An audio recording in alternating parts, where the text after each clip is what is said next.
துணி போட்டேன், மிஷின்ல போய் பார்த்துட்டு வந்துடுறேன். அடியே இங்க வா. இது என்ன சும்மா? அடியே இங்க வா, அடியே இங்க வான்னு. ஐயோ தொல்லடா. அத்தை கொஞ்சம் சீக்கிரமா சொல்லுங்க, எனக்கு உள்ள வேலை இருக்கு. ஆமா, இவகிட்ட உட்காந்து 24 மணி நேரமும் மணிக்கணக்கா பேசணும்னு எனக்கு எதனா தலையெழுத்து பாரு. அடியே காலையில டிஃபனுக்கு தோசை தானே ஊத்த சொன்னேன், என்ன பண்ண? தோசை தானே கேட்டீங்க, அப்ப தோசை தான் ஊத்தி வச்சிருக்கேன். தோசைனா தோசை மட்டும் ஊத்தி வச்சிருவியா? தொட்டுக்க என்ன வச்சு சாப்பிடுவாங்க?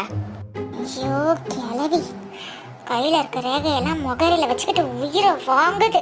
தொட்டுக்கிறதுக்கு சாம்பார் தான் பண்ணேன். சாம்பார் பண்ணியா? எனக்கு சாம்பார்லாம் வேணாம். வேற என்னத்த வேணும்?